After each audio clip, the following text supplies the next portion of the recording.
إن الحمد لله نحمده ونستعينه ونستغفره ونعوذ بالله من شرور أنفسنا وسيئات أعمالنا من يهدي له فلا مضل له ومن يضلل فلا هادي له وأشهد أن لا إله إلا الله وحده لا شريك له وأشهد أن محمدا عبده ورسوله أما بعد فإن أصدق الحديث كتاب الله وخير الهدي هدي محمد صلوات الله وسلام عليه وشر الأمور محدثاتها وكل محدثة بدعة وكل بدعة ضلالة وكل ضلالة في النار.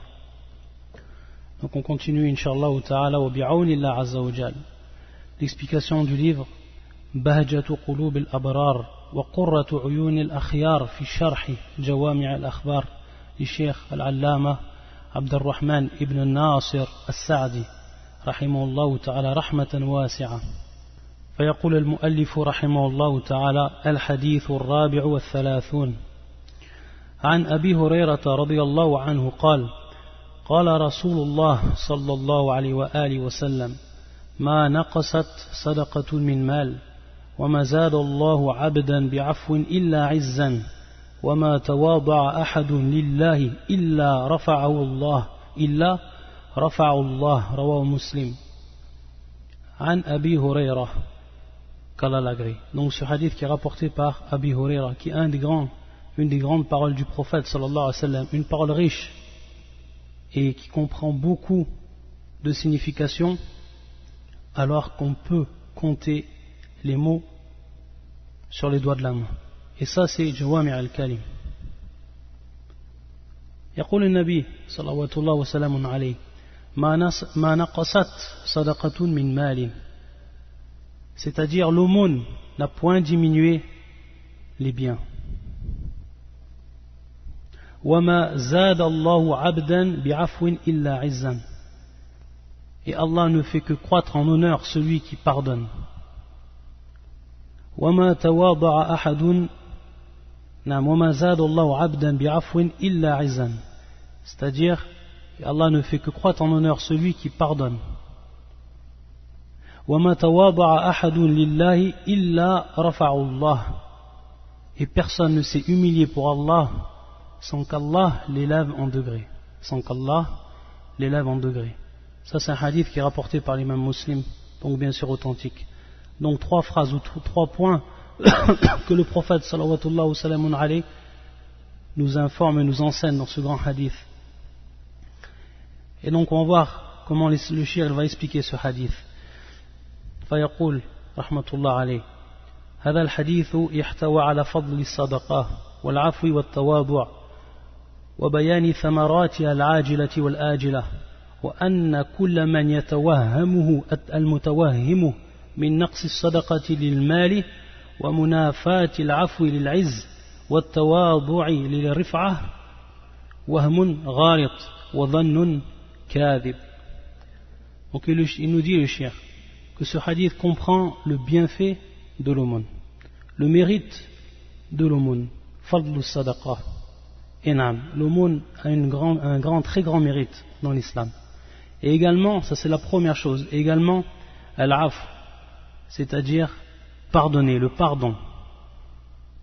Et ensuite at-tawadu', et qui est l'humilité, c'est-à-dire s'humilier, être humble, être modeste.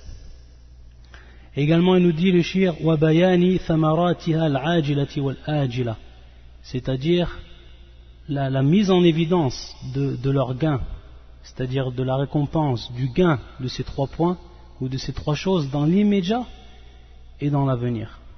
وأن كل ما يتوهم المتوهم من نقص الصدقات للمال, et également il y a une mise en évidence dans ce hadith que chaque personne qui s'imagine, qui pourrait croire, qui s'imagine que l'aumône diminue le capital, c'est-à-dire est source de diminution du capital, et que le pardon, donc ça c'est pour l'aumône, et que le pardon entrave l'honneur, c'est-à-dire va à l'encontre de l'honneur, et que l'humilité va à l'encontre de la dignité, ou entrave la dignité, ceci est une imagination de celui qui est dans l'erreur, et la présomption d'un menteur. Ensuite il nous dit le cheikh فالصدقة لا تنقص المال لأنه لو فرض أنه نقص من جهة فقد زاد من جهات أخرى فإن الصدقة تبارك المال وتدفع عنه الآفات وتنميه وتفتح للمتصدق من أبواب الرزق وأسباب الزيادة أمورا ما تفتح على غيره أو ما تفتح على غيره فهل يقابل ذلك النقص بعض هذه الثمرات الجليلة.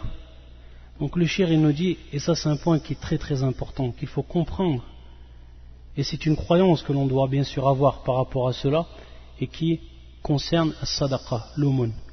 Lorsqu'on donne une aumône, il faut avoir la certitude et la croyance ferme que cette aumône-là ne va pas être source de diminution du bien. Abadan, abadan. Ça c'est une certitude que le musulman il doit avoir. Lorsqu'il fait une sadaqa, qu'il ne s'imagine pas, comme nous l'a expliqué le cheikh, comme nous l'a dit fil muqaddima, c'est-à-dire il nous l'a dit en présentation, il ne faut pas croire qu'il s'imagine que cette sadaqa va être en fait source de diminution de son bien, abadan. Il ne faut pas qu'il s'imagine, yatawahham, il s'imagine, il croit d'une mauvaise croyance. Bien au contraire, il faut qu'il ait la certitude que cette sadaqa va être au contraire source de bénédiction, yani al-baraka. Il nous dit le cheikh, même si on dit que d'un côté ça diminue l'argent, alors il faut savoir que d'un autre côté ou d'autres côtés, c'est-à-dire yaqul cheikh min jihatin au pluriel, ukhar, c'est-à-dire d'autres côtés, alors ça va être une source d'augmentation. Dans un premier temps, pourquoi? Le cheikh va nous expliquer ici wajhan, c'est-à-dire en fait deux niveaux ou deux côtés. Il dit dans un premier temps فَإِنَّ الصَّدَقَةَ تُبَارِكَ الْمَالِ فَإِنَّ الصَّدَقَةَ تُبَارِكَ الْمَالِ, c'est-à-dire donc que la sadaqa, l'aumône, elle est source de bénédiction pour le bien. Tubarik al-mal. Automatiquement, si tu donnes ta sadaqa, cette sadaqa va revenir sur ton argent, sur ton capital, en baraka. Wa tadfa'u anhu al-afat wa tunammi.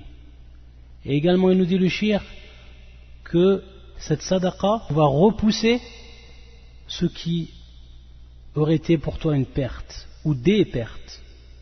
Wa tunammi, c'est-à-dire tu augmentes également cet argent. Et comment cela? La personne qui donne une sadaqa, et elle la donne lillah azawajal, elle la donne pour Allah azawajal, elle reçoit une baraka, c'est-à-dire elle a la bénédiction d'Allah azawajal dans son argent. Allah azawajal va lui faire descendre la baraka. C'est-à-dire qu'avec le peu d'argent qu'il aura, s'il a peu d'argent, il va pouvoir faire beaucoup de choses. Et ça c'est quelque chose qui est connu, c'est quelque chose, comme va ensuite nous le dire le cheikh bil mushahada, quelque chose que l'on témoigne, quelque chose que l'on ressent, que l'on voit, subhanallah. Tout croyant a pu faire constat de cela. Et également d'un autre côté, ça qui est très très important également, c'est que elle va repousser les pertes qu'Allah Azzawajal aurait pu te faire subir. Et que grâce à cette sadaqa, il va t'en éloigner, subhanallah. Ça rentre bien sûr fil qadar. Donc, la personne qui va donner une sadaqa, elle ne sait pas ce qu'Allah Azzawajal lui a réservé déjà d'ici-bas, comme récompense, et comme bienfait, et comme compensation. Parce que cette compensation, elle est énorme. Si par exemple, Allah Azzawajal t'a préservé d'un mal, ou d'une maladie, qui aurait été source en fait de diminution réelle de ton argent, car il aurait fallu que tu te soignes, ou alors la perte d'un bien, etc. Tout cela, Allah Azzawajal, lorsque tu donnes la sadaqa, lillah Azzawajal, alors il faut savoir que cette sadaqa, automatiquement, bien au contraire, elle augmente ton argent. Donc, bil baraka, dans un premier temps, et dans un deuxième temps, lorsqu'Allah Azzawajal, de par cette sadaqa, il t'éloigne les pertes que tu aurais eues, si tu n'aurais pas payé ou si tu n'aurais pas donné cette sadaqa. Et ça, c'est une certitude que l'on doit avoir, une croyance. Parce que le prophète sallallahu alayhi wa sallam yaqul ma naqasat sadaqatun min mal. Ça, c'est la parole du prophète sallallahu alayhi wa sallam. C'est-à-dire, l'aumône n'a point diminué de l'argent, n'a point été source de diminution des biens, abadan. Et il nous dit également le shir que l'ilmutasaddiq, celui qui fait l'aumône, Allah Azza wa Jal lui ouvre des portes du risque, subhanallah. Il va lui ouvrir des portes du risque. La personne va faire des sabab et Allah Azza wa Jal lui waffiqou, c'est-à-dire qu'il lui accorde par exemple un travail, il va lui ouvrir des portes dans le commerce, etc., etc., etc. Et également il va ouvrir les portes de l'augmentation. Beaucoup de choses qu'il ne va pas ouvrir à des personnes qui n'auront pas fait des sadaqas. Donc il nous dit ensuite le shir une question. فهل يقابل ذلك النقص بعض هذه الثمرات الجليلة؟ Est-ce que en fait cette diminution est-elle comparable à certains de ces sublimes gains? Est-ce que cette diminution est comparable, peut-être comparable à tout ce qu'Allah Azza wa Jal va te donner en compensation? Abadan. Abadan. Donc, ce qu'a dit le prophète sallallahu alayhi wa sallam, la shak, que c'est une vérité. Il nous dit ensuite le shir فَالصَّدَقَةُ لِلَّهِ الَّتِي فِي مَحَلِّهَا لا تنفذ المال قطعا ولا تنقصه بالنص النبي صلى الله عليه وسلم وبالمشاهدات وتجربات المعلومة هذا كله سوى ما لصاحبها عند الله من الثواب الجزيل والخير والرفعة. Le chéri nous dit donc, comme on l'a dit, que la sadaqa, lorsqu'elle est placée fi mahalliya, lorsqu'elle est bien placée, c'est-à-dire qu'elle est placée comme il le faut, et qu'elle est placée bien sûr au moment où on la place, qu'il y a bien sûr un niya, ça c'est très important, qu'il y a en fait la bonne intention, ça aussi c'est important au niveau de la sadaqa, d'avoir la bonne intention pour qu'Allah Azza wa Jal il accepte, et qu'ensuite il fasse descendre ensuite la baraka sur tes biens, qu'il t'ouvre ensuite les portes de risque, de la subsistance, qu'il t'ouvre ensuite les portes de l'augmentation de tes biens, et qu'il repousse ensuite Allah Azza wa Jal de par cette sadaqa ce qui aurait pu t'atteindre comme mal. Et qui aurait été source, ce mal-là qui aurait été source, au contraire, de la diminution de tes biens. Il nous dit également, le cheikh, comme on l'a dit, bil mushahadat wa tajribat, c'est-à-dire parce qu'on peut voir. La personne, elle peut voir, lorsqu'elle ne donne pas de sadaqa, subhanallah, l'argent qu'elle a mis de côté, ou certains argent qu'elle a mis de côté, des moments, cet argent, elle part dans des choses qui sont, comme on pourrait dire, peut-être futiles, c'est-à-dire quelque chose qui est tombé en panne chez toi, ou alors un accident par rapport à la voiture, etc. Toutes les choses de la vie, hein. Et lorsqu'il dit le shir at-tajribat, toutes les choses de la vie, tout ce qu'on peut voir, tout ce qu'on a pu en fait tester dans notre vie. Ça c'est quelque chose que tout le monde connaît. Et il nous dit le shir, et donc hadha al-wajh al-awwal, c'est-à-dire ça c'est le premier côté qui est en considération avec la vie d'ici-bas. C'est-à-dire tous ces biens qui vont arriver, que le shir a cité, c'est en considération avec la vie d'ici-bas. Taïb. C'est ce qui rentre en fait dans sa parole lorsqu'il a dit le shir al-ajila, c'est-à-dire récompense immédiate d'ici-bas, al-baraka et tout ce qu'on a cité. Ça c'est le premier côté, al-wajh al-awwal, wal-wajh al-thani, c'est inda Allah Azza wa Jal, auprès d'Allah Azza wa Jal le jour du jugement. Min al-thawab al-jazil, c'est-à-dire comme énorme récompense. Wal-khayr wal-rif'a, et également le bien et l'élévation qu'Allah Azza wa Jal va te donner le jour du jugement, de par ces sadaqas que tu auras fait. Ensuite, le shir va nous parler du deuxième point que le prophète sallallahu alayhi wa sallam a cité dans le hadith.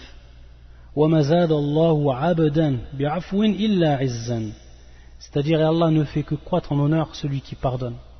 Celui qui pardonne.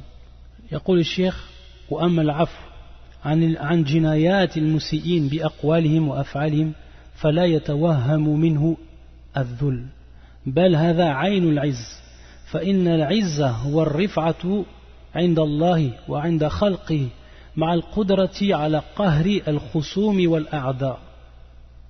Il nous dit le cheikh, et donc il parle maintenant du pardon, lorsqu'on pardonne à celui qui a transgressé, c'est-à-dire aux méfaits des transgresseurs, que ce soit dans leurs paroles, que ce soit dans leurs actes. Lorsque toi maintenant tu pardonnes à une personne qui t'a fait du mal, qui a transgressé ton droit, al-musi'in, les transgresseurs, ceux qui ont fait le mal, asa'u ilayk, que ce soit par leur langue, ils ont dit du mal de toi, que ce soit par leurs gestes, lorsque tu leur pardonnes, il ne faut pas que tu crois, toi en tant que croyant, en tant que musulman, il ne faut pas que tu crois que cela est en fait الذل, c'est-à-dire une humiliation. يقول الشيخ بل هذا عين العز. يقول بل هذا عين العز. C'est-à-dire en fait, le shir nous dit que c'est l'honneur même. C'est l'honneur même. La personne qui pardonne à ce moment-là, tout l'honneur lui revient. C'est à lui que l'honneur est fait. Et ce n'est pas de l'humiliation. Et il nous dit le shir فَإِنَّ الْعِزَّ وَالرِّفْعَةُ عِنْدَ اللَّهِ وَعِنْدَ خَلْقِهِ. C'est-à-dire al-izz qui est l'honneur, c'est en fait l'élévation auprès d'Allah Azza wa Jal et auprès également de ses créatures. Et bien sûr il nous dit ici comme une condition مع القدرة على قهر الخصوم والأعداء, alors que tu avais la capacité de dominer l'antagoniste et l'ennemi avec cette condition. Ala kulli hal, même si la personne n'avait pas la possibilité de domination, mais donc ici ça revient à la niya, elle pardonne même s'il avait eu cette capacité, ça rentre bien sûr fil af, c'est-à-dire ça rentre dans cela. On ne va pas dire que c'est une condition au niveau de la présence, même si c'est pas présent cette capacité, mais que la personne de par sa niya, elle pardonne et elle se dit même si j'avais eu la capacité de répondre et de dominer l'antagoniste, l'ennemi, je ne l'aurais pas fait. Donc ça revient bien sûr à la niya de la personne. Et dans ce cas-là, Allah Azza wa Jalla l'augmente en degrés. Et les gens vont l'augmenter également en degrés. Parce que les gens, ils voient. Ils voient que cette personne-là, une personne par exemple qui est forte, qui a la capacité de dominer son ennemi. Et avec cela, il pardonne. Automatiquement, auprès des gens, également, il va avoir un effet qui est plus que positif. C'est pour ça qu'il nous dit le shir وَمَعْلُومٌ مَا يَحْصُلْ لِلْعَافِ مِنَ الْخَيْرِ وَالثَّنَاءِ عند الخلق وإنقلاب العدو صديقا وإنقلاب الناس مع العافي ونصرتهم له بالقول والفعل على خصمه ومعاملة الله له من جنس عمله فإن من عافى من عباد الله عفى الله عنه وكذلك المتواضع. طيب. Donc il nous dit le shir, il est connu que la personne donc qui pardonne et qui pardonne aux autres, cette personne-là, automatiquement, elle va obtenir al-thana 'inda al-khalq, c'est-à-dire que éloge va être fait auprès des gens de cette personne-là, et que l'ennemi devient un ami. La personne qui t'a fait du mal et que tu lui pardonnes, et il savait que tu avais la capacité de lui répondre, subhanallah, ça va le toucher dans son cœur. Et il nous dit donc le shir inqilab al-adu sadiqan, et bien au contraire, dans son cœur à lui, quoi qu'il en soit, il va t'élever en degré, il va te mettre à une haute place, subhanallah. Il va réfléchir à cet acte que tu as fait, qui s'est traduit ici par le pardon. Et également les gens lorsqu'ils voient que la personne est un pardonneur, alors s'il arrive un autre différent avec l'antagoniste, alors eux à ce moment-là c'est eux qui vont prendre, al-nusra, c'est-à-dire qu'ils vont défendre, qui vont donner la victoire, que ce soit par la parole et que ce soit par l'acte. Donc ça c'est le wajh al-awwal, c'est également ici par rapport à cette vie d'ici-bas. Donc par rapport à cette vie d'ici-bas, il y a déjà une récompense qui va se traduire par ce qu'a cité le shir. Tayyib. Alors que dans l'au-delà, Allah Azza wa Jal, il va également l'élever. Et il va lui pardonner. فَإِنَّ مَنْ عَفَى مَعَنْ عِبَادِ اللَّهِ عَفَى اللَّهُ عَنْهُ. Celui qui pardonne à ses esclaves, aux esclaves d'Allah Azza wa Jal, aux serviteurs d'Allah Azza wa Jal, Allah Azza wa Jal lui pardonne. Donc tu as tout gagné, ya Akhil Karim. Tu as gagné non seulement auprès des gens, et tu as gagné également auprès d'Allah Azza wa Jal. Et ça, bien sûr, هذا يحتاج إلى مجاهدة. Ça demande un effort, un grand effort. Surtout lorsque la personne t'a fait du mal et que tu as la capacité de lui rendre. Mais on va donner également un point qui est important et une condition par rapport à cela. Et c'est ce qu'a cité Cheikh Al-Uthaymin lorsqu'il a expliqué Kitab Riyad al-Salihin. Il dit, Cheikh, rahmatullah alayh, que cela n'est pas dans tous les cas. C'est pour ça qu'il dit le shir al-afu muqayyid bima idha kana islahan. Et il cite ensuite le verset qui est le verset numéro 40 fi surat ash-shura, qui est la consultation, si on peut écrire le verset. Faman afa wa aslaha fa ajruhu ala Allah. Faman afa wa aslaha fa ajruhu ala Allah. Il nous dit donc que l'af, donc le pardon, va être ici restreint lorsqu'il y a bien sûr islah. Al-islah qui est le contraire, al-islah qui est le contraire de l'ifsad. Qui est le contraire de l'ifsad. Donc on peut traduire al-islah, mais quiconque pardonne et réforme son salaire incombe à Allah. فَمَنْ عَفَى وَأَصْلَحَ فَأَجْرُهُ عَلَى اللَّهِ. Donc il dit, le shir ici, il faut que l'af est donc restreint par l'islah. C'est-à-dire qu'il va s'en suivre par rapport à ce pardon-là, donc un islah, ce qu'on va se considérer donc comme un islah, une réforme. Taïb. Et comme le shir l'a traduit lorsqu'il a parlé ici, et lorsqu'il nous a expliqué, par rapport au fait que l'ennemi devient un ami, que les personnes, qu'on touche les personnes, qu'on devient un exemple pour eux, etc. Donc ici c'est islah. Par contre, le contraire de l'islah c'est l'ifsad. Donc c'est pour ça que le shir il dit, par contre, si ce pardon entraîne en fait un ifsad et n'entraîne pas un islah, quelle va être soura, c'est-à-dire quel va être l'aspect de cela, un ifsad. C'est par exemple une personne qui est connue comme un shirrir, ce qu'on appelle shirrir, c'est-à-dire, vous pourrez traduire en termes familiers, on pourrait traduire comme une racaille. Une personne qui est connue pour son mal, qui ne cesse de faire du mal, qu'on lui pardonne ou qu'on ne lui pardonne pas, qui ne cesse de faire du mal. Donc cette personne-là, lorsqu'elle fait du mal à une autre personne, alors dans ce cas-là, il ne lui est pas demandé de pardonner, bien au contraire, de demander son droit, afin en fait de dominer cette personne-là qui fait du mal. Pourquoi? Parce que à chaque fois que on lui pardonne, cette personne-là, au contraire, elle ne prend garde à cela, ou elle n'a aucune considération de ce pardon-là. Donc automatiquement cette personne va continuer à l'ifsad. Alors que si on demande le droit, et si ça peut aller plus loin, par exemple emprisonner cette personne-là et ensuite donc pouvoir empêcher le mal de cette personne-là, et donc accéder au salut des musulmans du mal de cette personne-là, alors à ce moment-là ça va se transformer en islah dans le cas où on ne pardonne pas. Taïb. Alors que si on n'aurait pas pardonné, ça aurait été ifsad. Donc on dit bien comme qala al-shir al-afu muqayyad bima idha kana islahan. Et comme c'est également dans le verset فَمَنْ عَفَى وَأَصْلَحَ فَأَجْرُهُ عَلَى اللَّهِ. Ensuite le shir rahmatullah alayh, il nous parle également du at-tawadu'. Si on peut écrire ces trois termes, que ce soit pour qu'on les apprenne également, qu'on se souvienne le hadith, que ce soit sadaqa, al-afu, que ce soit al-izz, que ce soit at-tawadu', tous ces termes qui sont employés par le prophète sallallahu alayhi wa sallam, qui sont des termes importants.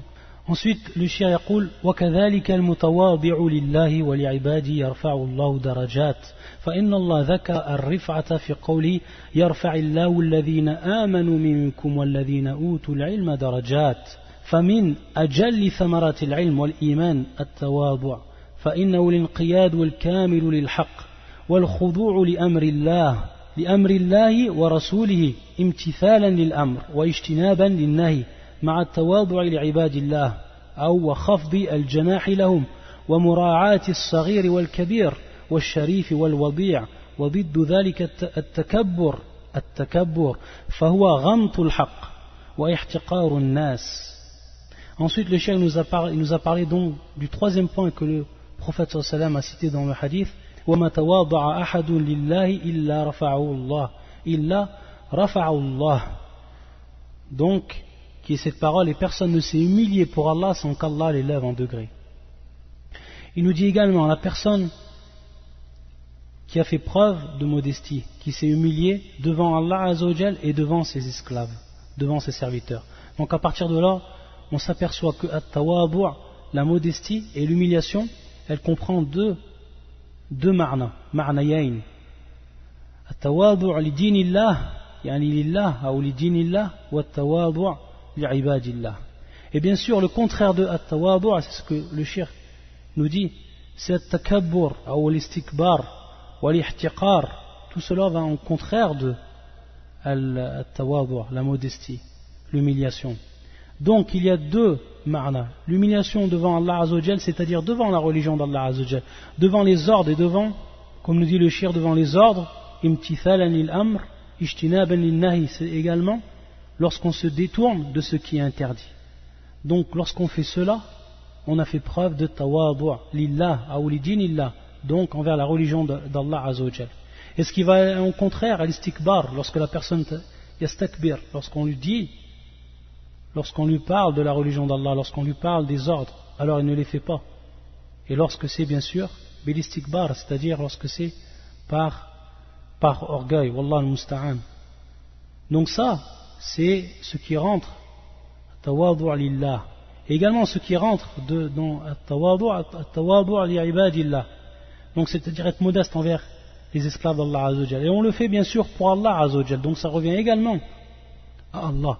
Et ça rentre également donc dans le hadith du prophète sallallahu alayhi wa sallam.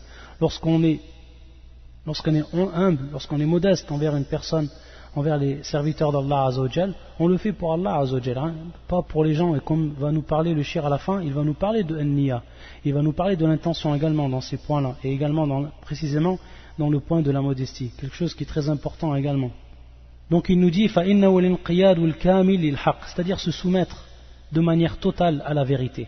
Ça c'est at-tawadu' li dinillah, se soumettre totalement à la vérité, que ce soit par le cœur, que ce soit par les actes, que ce soit par la parole, se soumettre. Wal khudu', c'est-à-dire al khudu' qui revient également au terme, les termes mithl qarib min al-inqiyad, c'est-à-dire se soumettre, c'est-à-dire s'humilier, etc. Que ce soit devant donc les ordres d'Allah Azza wa Jal et les ordres de son prophète. Et il nous dit également le shir wa khafdil janahi lahum, c'est-à-dire rabaisser l'aile pour eux, c'est-à-dire bien sûr l'aile de la miséricorde et également de la modestie, et en prenant compte, ça c'est important, en prenant compte du petit et du grand, et également en prenant compte de la place de celui qui est considéré comme noble auprès de son peuple, et également celui qui est humble, yani al-wadi'. Et il nous dit ensuite, et le contraire de cela, at-takabbur, c'est-à-dire l'orgueil, ou ghamtul haqq, c'est-à-dire c'est le dédain de la vérité, wallah musta'an, wa ihtiqarun nas, et mépriser les gens, la méprise des gens, mépriser les gens. Tout cela va être en contradiction totale avec tawadu'. Et le prophète sallallahu alayhi wa sallam lui-même, lorsqu'on a dit, et lorsqu'on a parlé mura'atu saghir, le prophète sallallahu alayhi wa sallam, même avec les petits, les enfants, il était modeste, le prophète sallallahu alayhi wa sallam. Dans le hadith qui est rapporté par l'imam al-Bukhari et l'imam Muslim, عن أنس رضي الله عنه أنه مر على سبيان فسلم عليهما أو عليهم وقال كان النبي صلى الله عليه وسلم يفعله. Anas, lorsqu'il passait devant les gens, ou lorsqu'il passait devant As-Sibyan, ce sont les enfants. Lorsqu'il passait le prophète sallallahu alayhi wa sallam devant les jeunes ou devant les enfants, lorsqu'il s'amusait dans les quartiers, il leur passait le salam. Fasallama alayhim. Il faisait ça, Anas. Et pourquoi il faisait ça?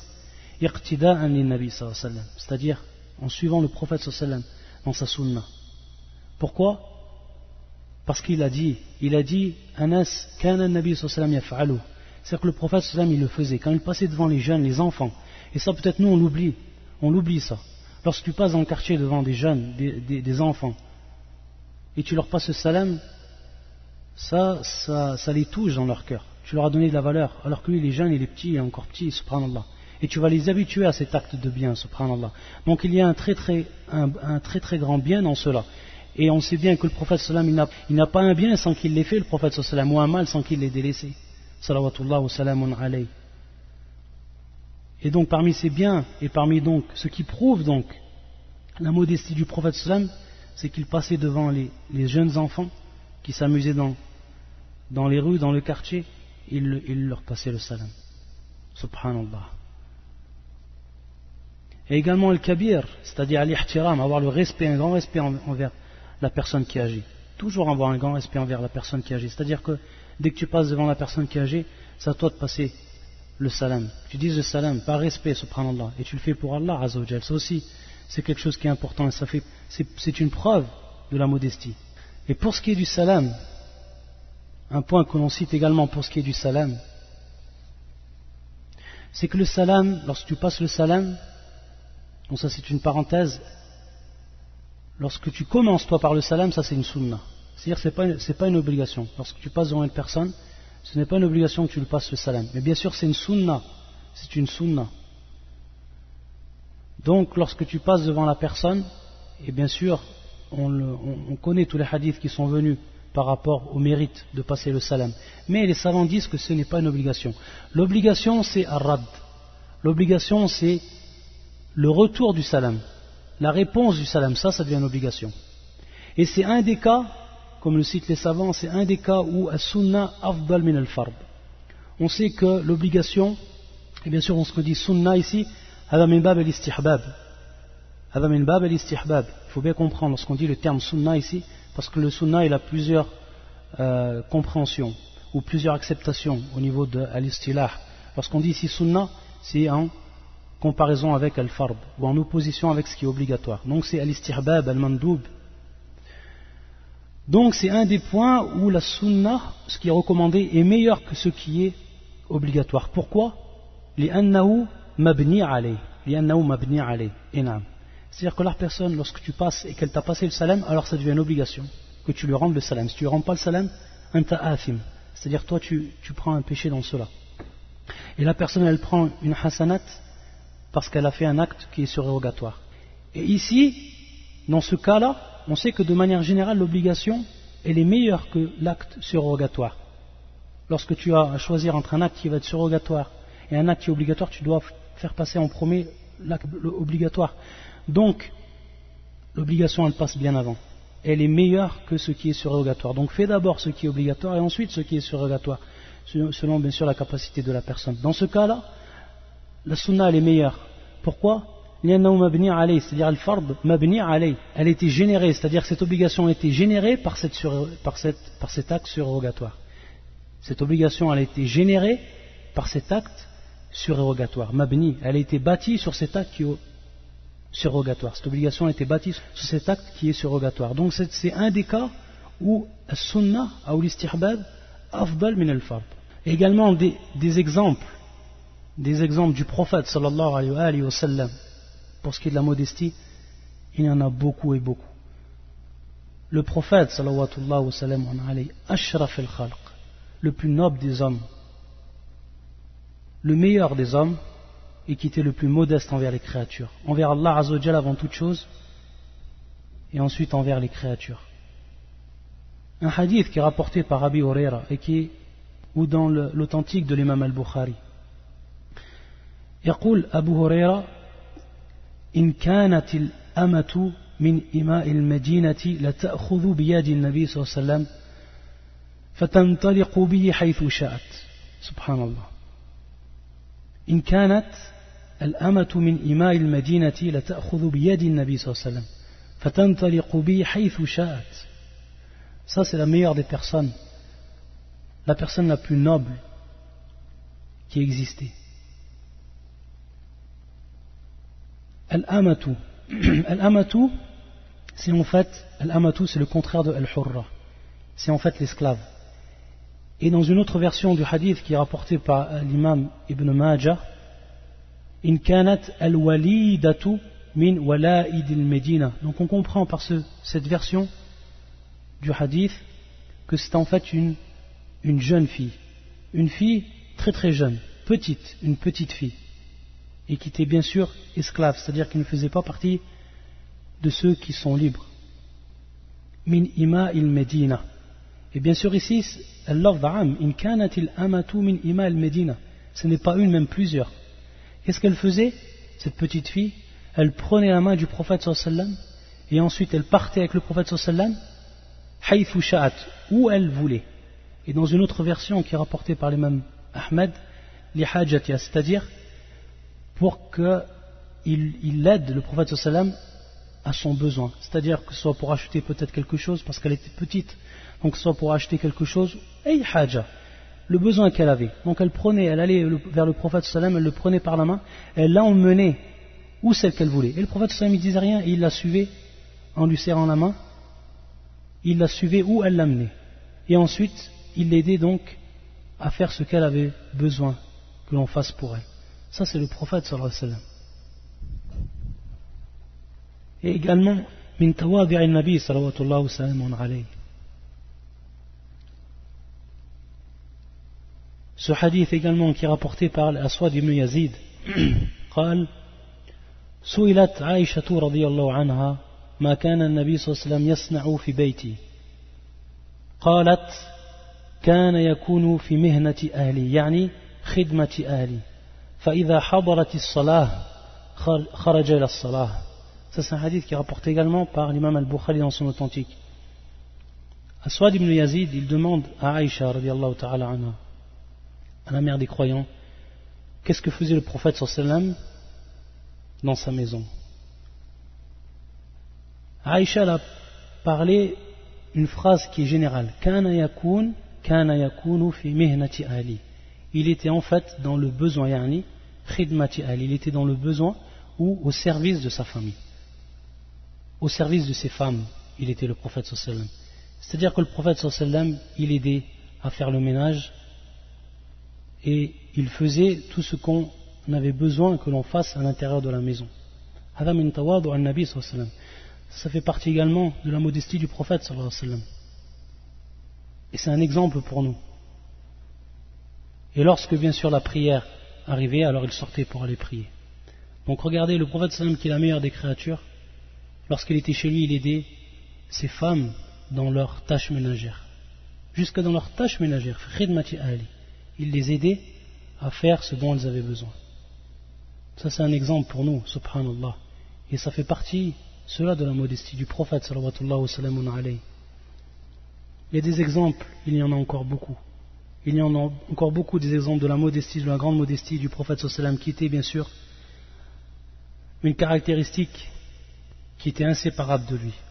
Ensuite le cheikh يقول وهذه الثلاثة المذكورات في هذا الحديث مقدمات صفات المحسنين فهذا محسن في ماله ودفع حاجة المحتاجين وهذا محسن بالعفو عن جنايات المسيئين وهذا محسن إليهم بحلمه وتواضعه وحسن خلقه مع الناس أجمعين وهؤلاء قد وسعوا الناس بأخلاقهم وإحسانهم ورفعهم الله فصار لهم المحال الأشرف بين العباد مع ما يدخر الله لهم من الثواب وفي قوله صلى الله عليه وسلم طيب. Et le cheikh donc il nous dit également cette parole, il dit que ces trois caractéristiques qu'on a citées dans le hadith sont les préludes des attributs des bienfaisants, al-muhsinin.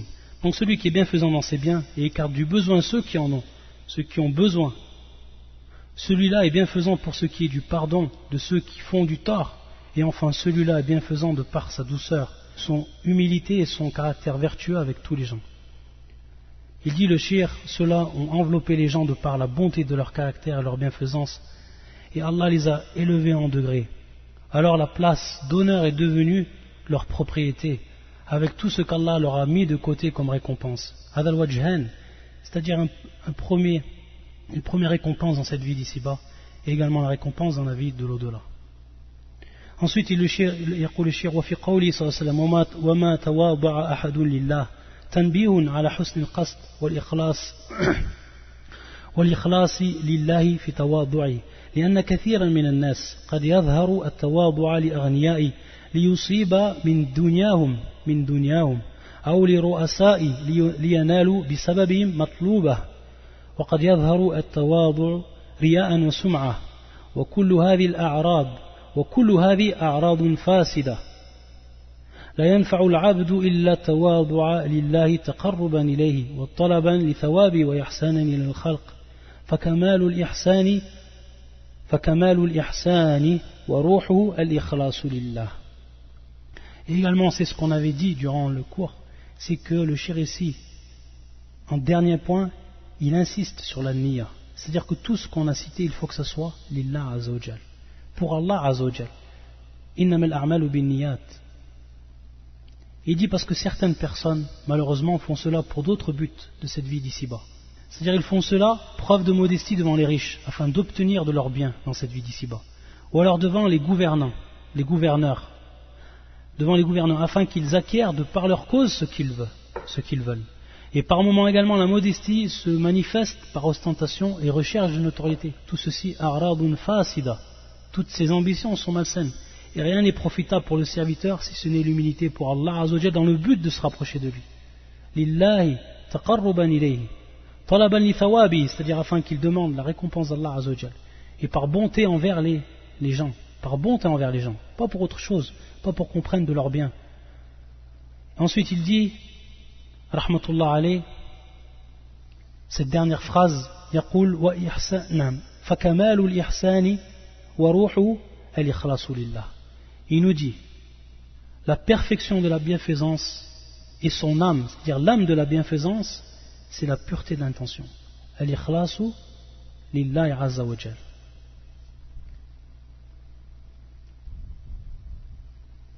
سبحانك اللهم وبحمدك أشهد أن لا إله إلا أنت أستغفرك وأتوب إليك.